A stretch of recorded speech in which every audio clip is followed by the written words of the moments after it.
C'est ici la journée que l'Éternel a faite.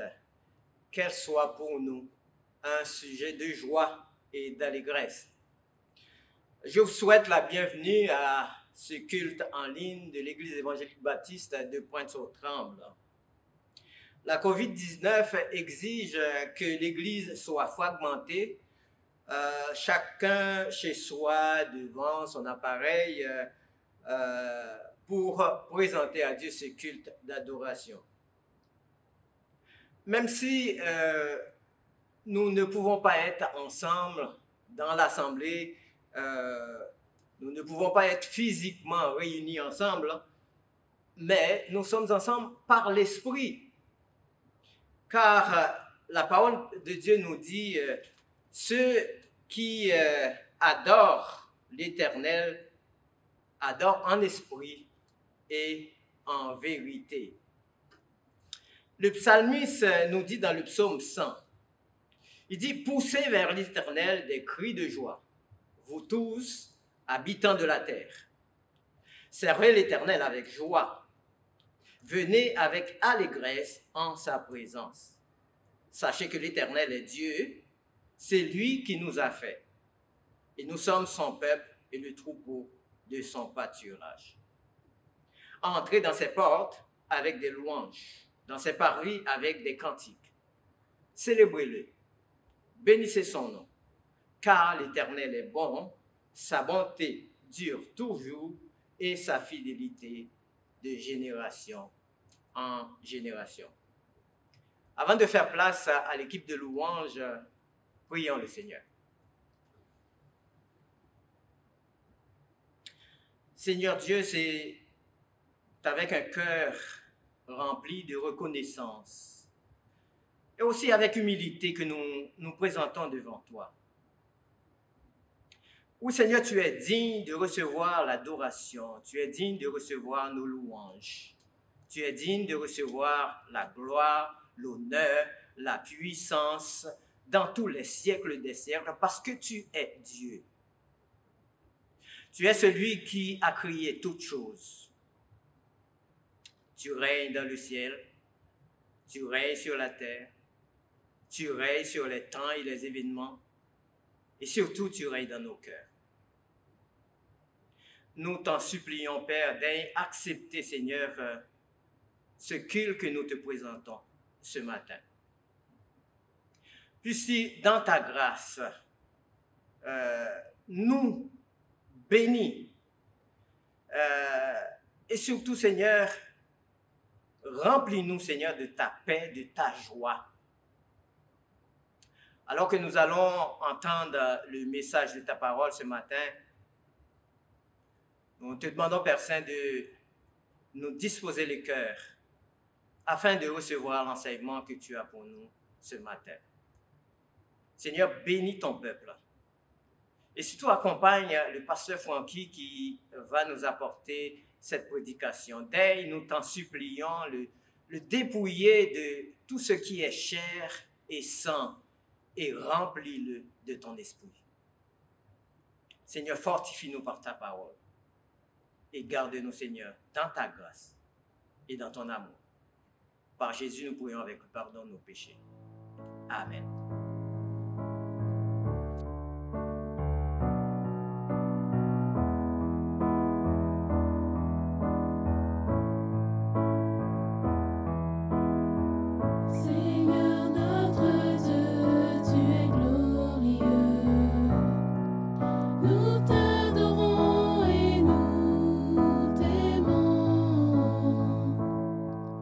Que ton règne s'établisse sur la terre.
Vêtu de majesté, la terre est dans la joie, la terre est dans la joie.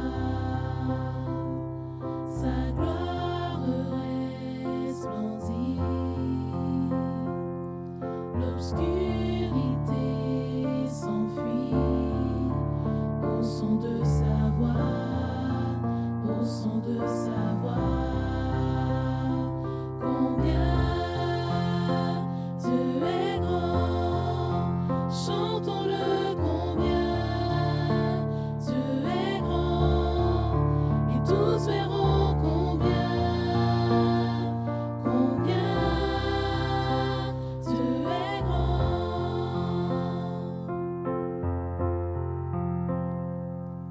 Car d'âge en âge il vit,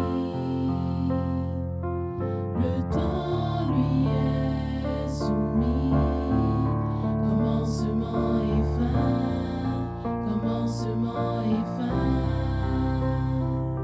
Céleste Trinité, Dieu d'éternité, il est l'agneau divin, il est l'agneau divin. Combien Dieu est grand, chantons-le combien Dieu est grand, et tous verront combien Dieu est grand.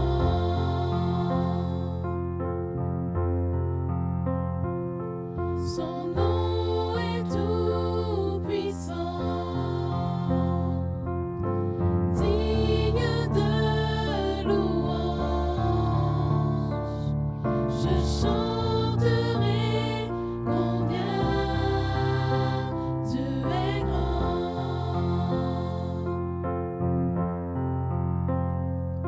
Son nom est tout puissant, digne de louange. Je chanterai combien Dieu est grand. De tout mon être, alors s'élève un chant. Dieu tout-puissant, que tu es grand. De tout mon être, alors s'élève un chant. Dieu tout-puissant, que tu es grand. Combien Dieu est grand, chantons-le combien Dieu est grand, et tous verront combien Dieu est grand.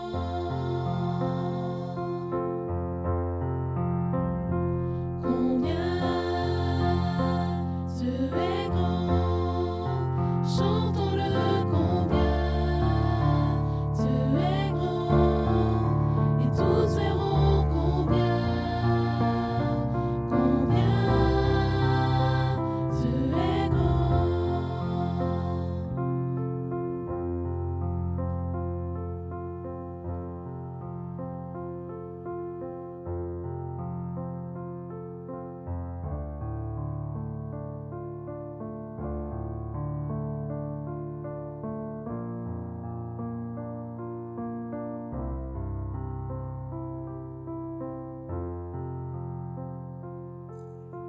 Quelle joie de me retrouver ici dans le local même de notre église pour proclamer la parole. Ça fait déjà si longtemps que je n'ai pas pu le faire de cette manière. Et nous avons si hâte de nous retrouver dans ce lieu pour continuer à adorer le Seigneur et à le servir ensemble. Mais pendant que l'Église est encore dispersée, continuons de faire le travail, continuons de rester connectés par les moyens technologiques que le Seigneur nous permet d'utiliser. Je vais continuer à parler du sujet que nous avons commencé la dernière fois, et nous avons commencé à parler d'un service en 3D, un service en 3 dimensions. Nous avons commencé par parler premièrement de ce que nous devons être, et sur la base de 1 Corinthiens 15, verset 58, « Soyez fermes, inébranlables ». Et aujourd'hui, nous allons parler de la deuxième dimension, ce que nous devons faire. Et la prochaine fois, nous parlerons de ce que nous devons savoir. Je relis le texte de 1 Corinthiens, chapitre 15, verset 58. L'apôtre Paul, terminant ce grand enseignement sur la résurrection, eh bien, et comme doctrine fondamentale de l'Évangile. Et il termine avec ces mots: « Ainsi, mes frères bien-aimés, soyez fermes, inébranlables, travaillant de mieux en mieux à l'œuvre du Seigneur, sachant que votre travail ne sera pas vain dans le Seigneur. » Voyons ce que nous devons faire en conséquence de ce que l'apôtre a enseigné dans les chapitres précédents, particulièrement la perspective de la résurrection, donc la réalité de la résurrection de Jésus-Christ, sur laquelle se base cette perspective de la résurrection à venir.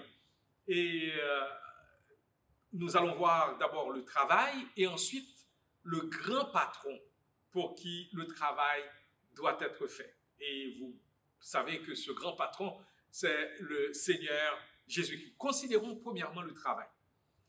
Et ainsi, mes frères bien-aimés, soyez fermes, inébranlables, travaillant de mieux en mieux. C'est ainsi que Louis II traduit le texte qui dit littéralement ceci: toujours surabondant dans l'œuvre du Seigneur. Les différentes versions de la Bible le rendent ainsi, et la version Parole de vie, travailler toujours mieux. Et Darby le rend ainsi, abondant toujours. La Bible du Seigneur, travailler sans relâche. Et la Bible en français courant, soyez toujours plus actifs. L'apôtre Paul utilise 2 participes. Abondant ou travaillant et sachant, pour spécifier ce qui doit accompagner le fait d'être ferme et inébranlable. Le point est que les personnes sauvées par Jésus-Christ doivent être non seulement fermes et inébranlables en ce qui concerne les vérités doctrinales concernant l'Évangile en général, la résurrection en particulier, mais ils doivent aussi être fidèles, fervents dans le champ où Dieu les a placés. Ils doivent être fermes dans la doctrine, fidèles dans le service. Travailler de mieux en mieux. Travailler de mieux en mieux à l'idée de servir, comme le dit John Butler, comme je le cite, autant que tu peux, et aussi souvent que tu peux, et même en tout temps. Cela a l'idée de qualité beaucoup plus que de quantité. Cela a l'idée d'une amélioration constante et progressive plus que la multiplicité d'œuvres. Travailler de mieux en mieux suggère qu'il n'y a pas de place pour les lâcheux, ni pour les paresseux. Le pasteur John Piper dit dans une prédication sur ce verset, et je le cite, « Travailler de mieux en mieux signifie en faire beaucoup, abondant toujours, comme le suggère le texte original, signifie déborder avec. Remplissez vos jours avec des choses qui comptent pour le Christ. Priez, rêvez et planifiez, puis travaillez, travaillez, travailler pendant qu'il est encore jour. Cela arrive, dit Paul, parce que vous avez entendu et cru. 1 Corinthiens 15, 51, 52, 53, 54, 55, 56 et 57. Et vous verrez vous-même les vérités énoncées par l'apôtre Paul dans ces versets. De fait, ces jours-ci, dans la grande majorité des cas, c'est moins le burn-out, l'épuisement, que risquent la plupart des croyants que l'obésité. L'obésité due à l'inactivité et à la passivité. Et quelquefois même, on parlait même de paresse spirituelle. Seulement une très petite minorité porte la charge du ministère, alors que le plus grand nombre se contente de vivre avec une mentalité de consommateur et de spectateur. On dit que dans beaucoup d'églises, c'est la loi de Pareto qui dit que c'est 20% des gens qui font 80% du travail. Et notre prière, c'est que ce ne soit pas ainsi dans cette église, que tout le monde se lève pour travailler et travailler même de mieux en mieux.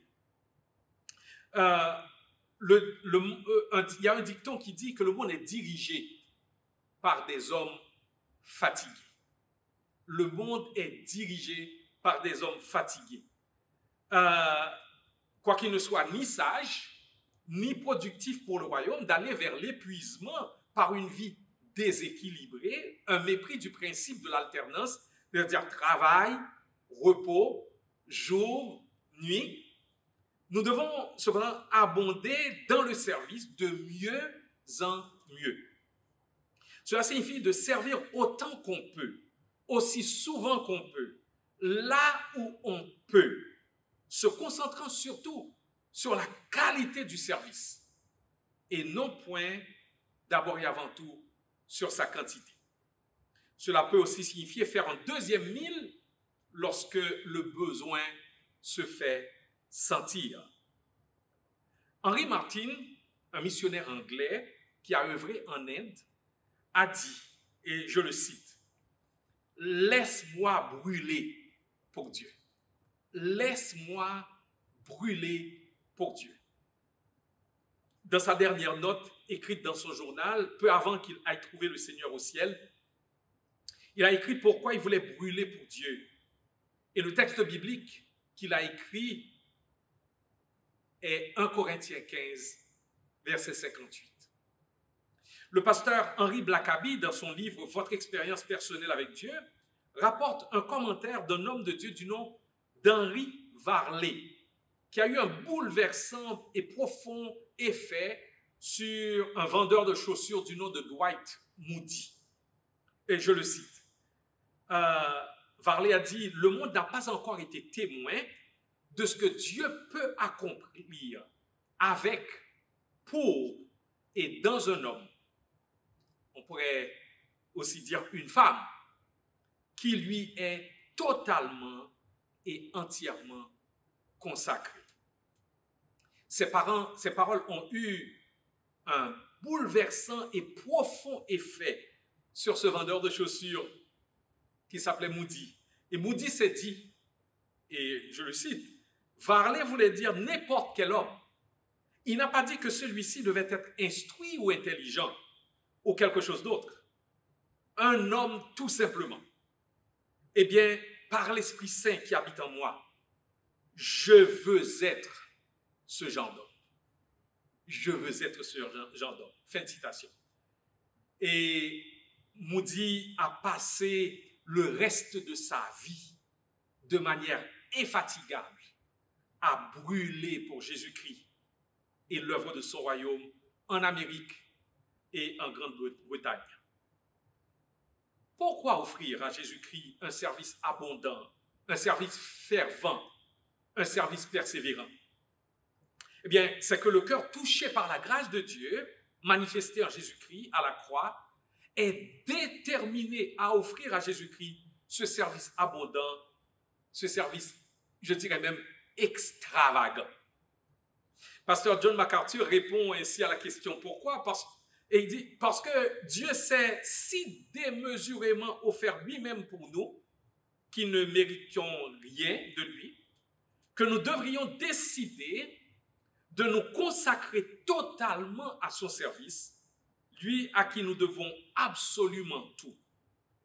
Quel mot Paul donne-t-il à ces innombrables chrétiens qui travaillent, prient, se donnent et souffrent aussi qu'ils le peuvent, aussi peu qu'ils le peuvent? Comment pouvons-nous être satisfaits des choses triviales, insignifiantes et de courte durée du monde? Comment pouvons-nous être relax quand tant de personnes autour de nous sont mortes spirituellement et que tant de fidèles ont besoin d'édification, d'encouragement et d'aide de toutes sortes? Quand est-ce qu'un chrétien peut-il dire « J'ai servi mon temps, j'ai fait ma part, laissez les autres faire le travail maintenant ». Fin de citation. Il a tout à fait raison. C'est jamais fini. Il y a tant à faire que tout croyant devrait tendre à travailler de mieux en mieux. Peu importe son âge, peu importe son expérience, peu importe son curriculum vitae, un croyant devrait continuer à travailler de mieux en mieux. Travailler de mieux en mieux est l'expression d'une authentique foi en Jésus-Christ. Il englobe toutes les réalités, tous les temps, toutes les circonstances, tous les lieux, selon la pensée de 1 Corinthiens 10, verset 31. Tout ce que vous faites, faites-le pour la gloire de Dieu. Comme membres privilégiés de la famille de Dieu, nous sommes tous appelés à ce service abondant, fervent et fidèle. Oswald Chambers, dans son livre intitulé « Le leader spirituel », relate l'histoire de son ami Fred Mitchell, lorsqu'il a été invité à devenir le directeur de la mission à l'intérieur de la Chine. Il s'est rendu compte qu'il y aurait un prix à payer, non seulement pour lui, mais pour les êtres qui lui étaient chers. Il a alors écrit, je le cite, « Mes mains étaient déjà pleines et je ne souhaitais pas avoir davantage de travail. J'avais déjà vécu assez longtemps et j'avais déjà assumé suffisamment de responsabilités pour savoir qu'il ne faut pas les chercher, car on les porte généralement en payant le prix fort. » Fin de citation. Il avait tout à fait raison. Ce service auquel Dieu nous appelle doit se faire en étant prêt même à payer le prix fort. Ce service en haute définition implique un prix fort à payer, non pour être sauvé, mais parce qu'on est sauvé. Tout ce que nous faisons, le service que nous faisons, n'est pas dans la perspective du salut à obtenir. Non, c'est par grâce que nous sommes sauvés, par le moyen de la foi. Et cela ne vient pas de nous, c'est le don de Dieu, c'est point par les œuvres, afin que personne ne se glorifie. Non, nous le faisons parce que nous sommes sauvés. Et au verset 10 du chapitre 2 de la lettre aux Éphésiens, l'apôtre Paul dit « Nous sommes son ouvrage et a été créés en Jésus-Christ pour de bonnes œuvres. » Et afin que nous les pratiquions, préparés d'avance afin que nous les pratiquions. Combien de prédicateurs, de moniteurs, de monitrices, de surintendants de l'école du dimanche, combien de responsables de ministères, d'animateurs de culte, d'enfants, de dirigeants, de chantres, de musiciens, oui, combien sont prêts à offrir à Jésus-Christ ce service total, ce service qui coûte, prix du sacrifice de soi, quelquefois de la solitude, prix de la fatigue, prix des critiques, quelquefois même injustes, prix du rejet, prix des pressions et embarras, dont Oswald Sanders parle si bien dans son livre « Le leader spirituel ». Nous devons tendre vers ce travail de qualité qui nous coûte. Deuxièmement, voyons le patron. Travailler de mieux en mieux à l'œuvre du Seigneur. À l'œuvre du Seigneur. Le mot œuvre décrit l'activité dans laquelle quelqu'un déploie sa force ou utilise ses facultés pour faire quelque chose. W.E. Vine offre un mot d'avertissement sur lequel doit réfléchir l'Église moderne, super occupée. Il soutient que le travail du Seigneur doit être distingué du travail pour le Seigneur. Le travail du Seigneur est ce qu'il nous donne à faire. Beaucoup peut être fait pour lui, que nous imaginons être un service rendu à lui, mais qui n'est pas conforme à sa volonté et n'est pas son œuvre en réalité pour nous. Le motif peut être sincère et l'activité peut être constante et persévérante, mais nous devons être sûrs que ce qui est fait selon les Écritures et est aussi conforme à ce que Dieu a dans son plan pour nous. Cela, travailler de mieux en mieux à l'œuvre du Seigneur ne veut pas dire que je dois constamment dire oui à toutes les sollicitations. Les gens peuvent avoir dans leur agenda beaucoup de projets, beaucoup de plans pour nous. Mais nous devons discerner avec la sagesse que donne l'Esprit Saint pour savoir quelles sont les œuvres de Jésus-Christ pour nous. Les œuvres qu'il a conçues pour nous. L'exercice de notre profession est autant l'œuvre du Seigneur que l'exercice d'un service dit spirituel. Dans la vie de la personne sauvée, il n'y a pas ce qui est sacré et ce qui est profane. Tout est spirituel. L'exercice de votre profession, c'est aussi spirituel. Nous devons faire notre travail quotidien avec la mentalité de Colossiens 3, verset 23, et je le cite, « Tout ce que vous faites, faites-le de bon cœur, comme pour le Seigneur, et non pour des hommes, sachant que vous recevrez du Seigneur l'héritage pour récompense. » Servez Christ, le Seigneur. Servez Christ, le Seigneur.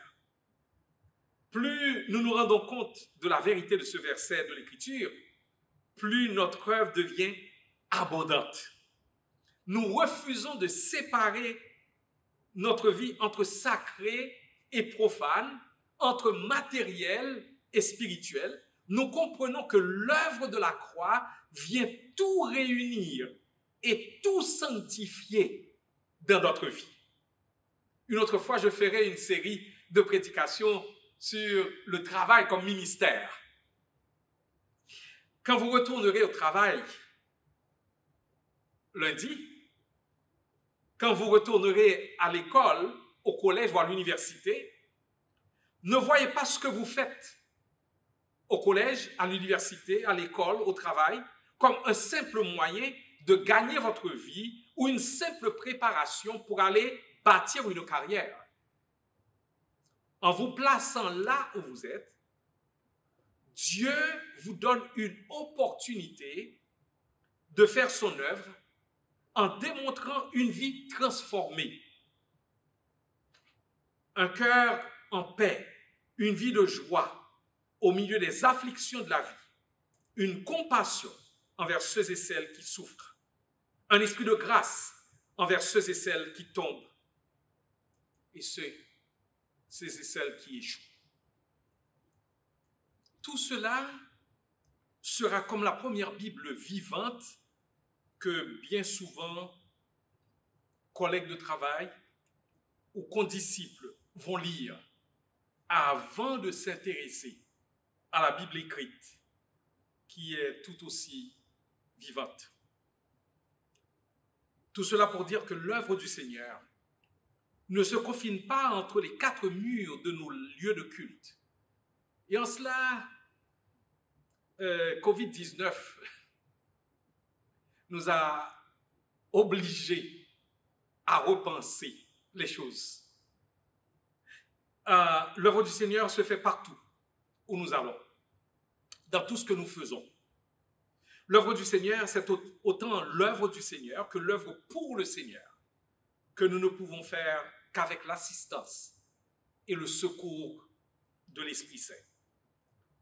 Autre chose à noter dans l'expression « œuvre du Seigneur », c'est qu'il s'agit de l'œuvre faite en lien avec le Seigneur, ce qui souligne son pouvoir souverain et son autorité absolue sur toute réalité de notre vie. Il est le Seigneur et nous nous constituons volontairement, non point simplement ses serviteurs, mais ses esclaves qui lui appartiennent en se livrant librement à lui. L'image se réfère à un abandon absolu et à une dévotion totale au Maître, au Seigneur Jésus-Christ. Si Christ est notre Seigneur, nous lui devons un service qui se fait dans une totale soumission de notre volonté à la sienne.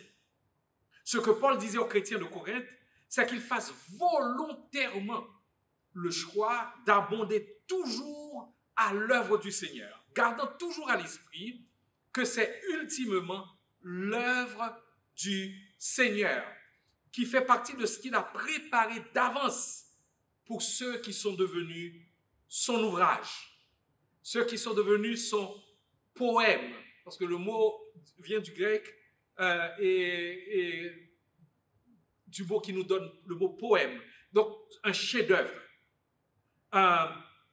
littéraire.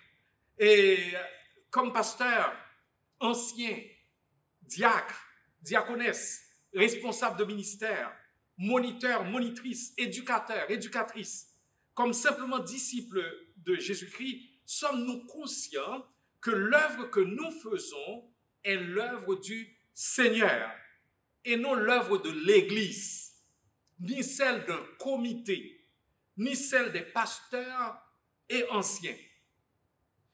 L'exhortation de l'apôtre pour les croyants de son temps, comme pour ceux d'aujourd'hui, c'est que nous sommes appelés à travailler de mieux en mieux à l'œuvre du Seigneur.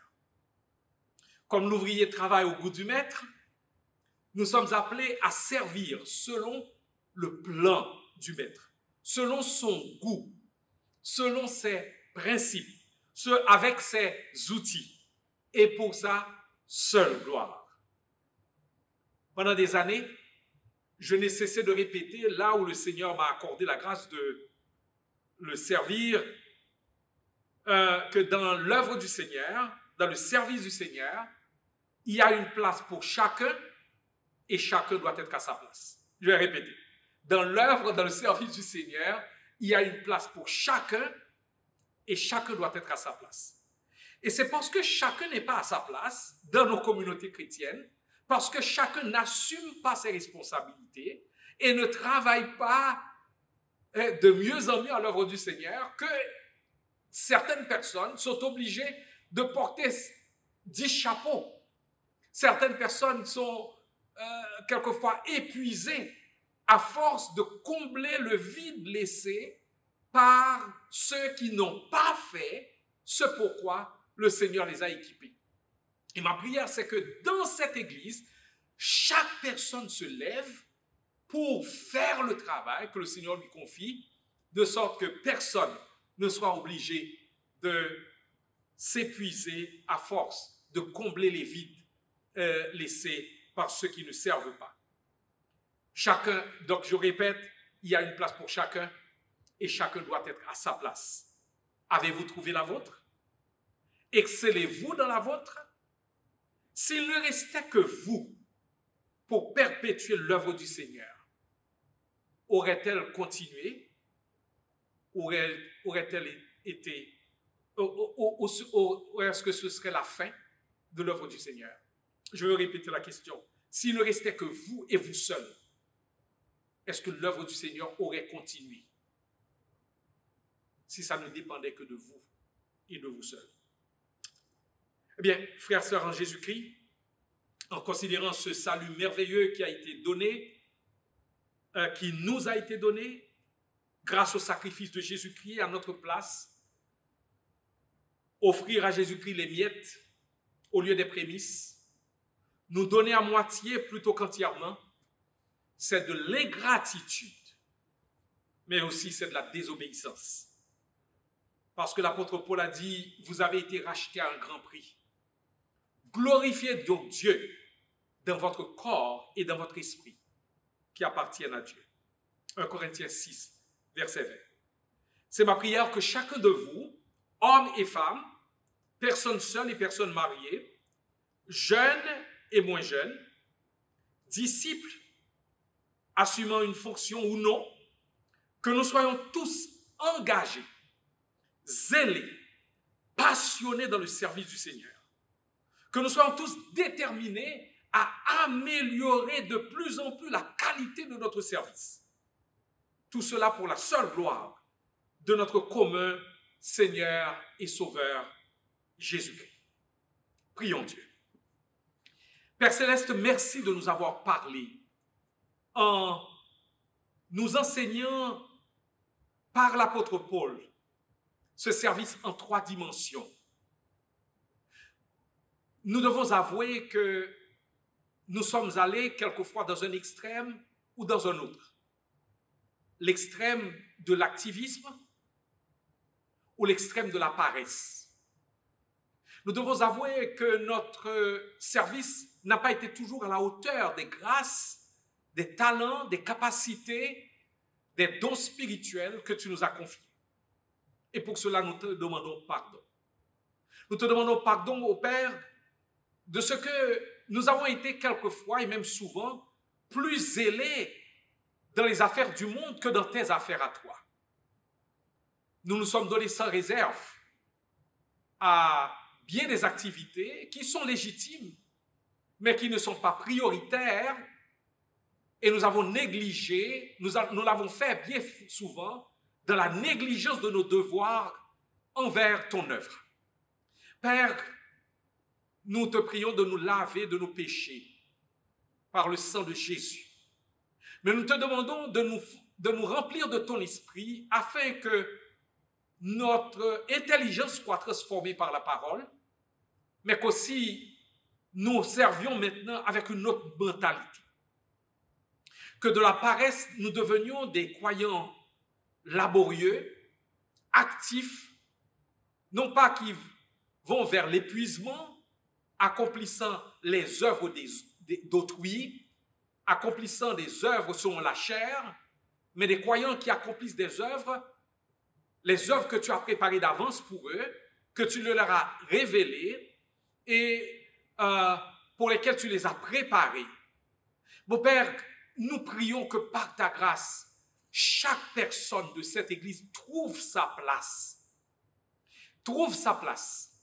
et assume pleinement ses responsabilités. Que nous puissions voir cette Église grandir dans une grande harmonie, que nous puissions voir cette Église grandir dans l'apport de chacun et que nous puissions ensemble célébrer ce que tu as fait dans nos vies individuelles, mais aussi dans notre vie collective.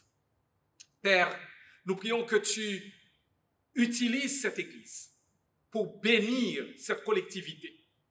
Que le témoignage de cette Église porte fruit dans ce quartier et que tout ne se passe pas simplement entre les quatre murs de ce lieu, mais qu'une fois dispersés, nous soyons tous tes bras, tes pieds, les pieds de Jésus, que nous soyons ces gens qui servent, ces gens qui aiment, ces gens qui encouragent, ces gens qui appellent au salut, ces gens qui servent, ces gens qui se sacrifient, particulièrement dans ces temps de pandémie.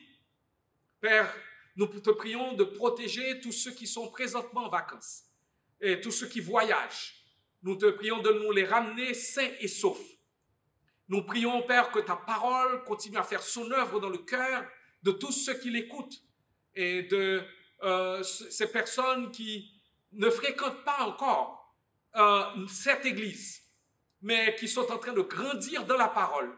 Donne-nous la joie de les rencontrer, de les voir et de célébrer avec eux ce que tu auras fait en eux. Père, nous te demandons de nous accorder une semaine bénie. Nous sommes à ta disposition. Sers-toi de nous comme bon te semble. Et que notre témoignage porte le sceau de ta bénédiction, que nous puissions revenir en ces lieux en disant, nous voici et ce que tu nous as donné.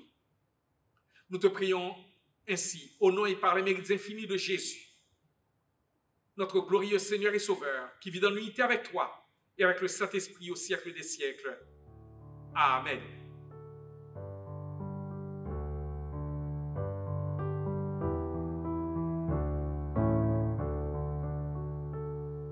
Jésus te confie une œuvre d'amour, utile et bénie jusqu'à son retour. Cette sainte tâche, veux-tu l'accomplir? Pour lui sans relâche, sans jamais faiblir. Prie, agis jour après jour, sans broncher, suis ton sauveur avec amour. Sois fidèle, obéissant, et le maître rendra ton travail puissant. Va chercher ton frère, esclave enlacé, là de sa misère, de son noir passé. Arrache son âme au plaisir trompeur, le salut proclame en Christ ton sauveur. Prie, agis jour après jour, sans broncher, suis ton sauveur avec amour. Sois fidèle, obéissant, et le maître rendra ton travail puissant. Va vers la jeunesse que le tentateur veut leurrer sans cesse, loin du vrai bonheur. Combattant le doute, parle-lui d'amour, montre-lui la route du ciel saint séjour. Prie, agis jour après jour, sans broncher, suis ton sauveur avec amour. Sois fidèle, obéissant, et le maître rendra ton travail puissant. Va vers ceux qui meurent sans eux, sans espoir. Dis à ceux qui pleurent quand tout semble noir. Jésus donne vie, bonheur, joie et paix à qui se confie en lui pour jamais. Prie, agis jour après jour, sans broncher, suis ton sauveur avec amour. Sois fidèle, obéissant, et le maître rendra ton travail puissant. Prie, agis jour après jour, sans broncher, suis ton sauveur avec amour. Sois fidèle, obéissant, et le maître rendra ton travail puissant.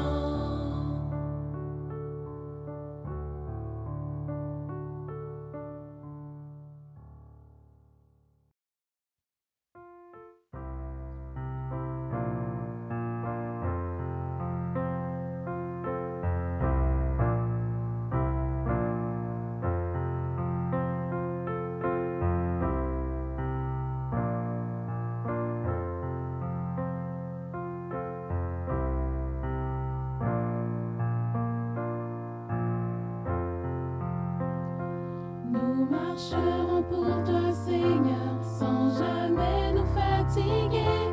Et nous courons pour toi, Jésus, sans jamais nous épuiser. Car rempli de ton Saint-Esprit, ta présence est notre force.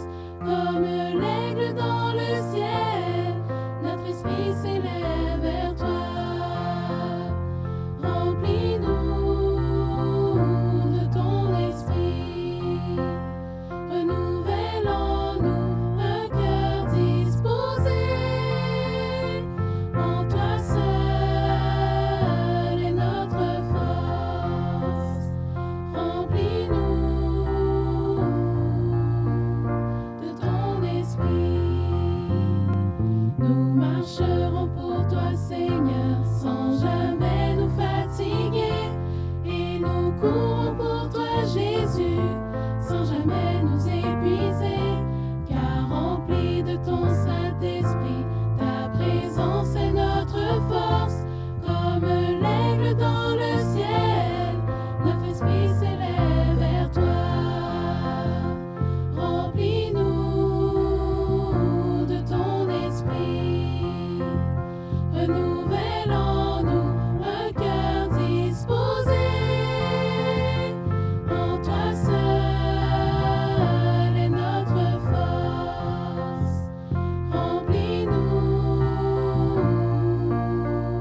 comme communauté chrétienne qui doit manifester sa compassion envers ceux qui souffrent, nous vous recommandons cette semaine de prier pour le Liban, affligé par cette explosion à Beyrouth.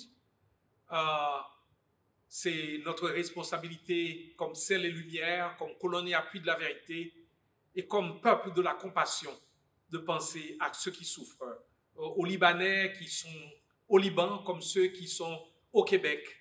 Eh bien, nous voulons les garder tous dans nos prières. Alors, recevez la bénédiction. Allez, mes frères et sœurs, faites tout le bien possible, à toute personne possible, en tout lieu possible, par tous les moyens possibles. Faites tout le bien possible au nom et pour la gloire de Jésus, partageant l'évangile et accomplissant des œuvres de compassion. Que la paix du Seigneur Jésus-Christ soit sur chacun de vous. Amen. Bon dimanche, bonne semaine et bonne mission à chacun de vous.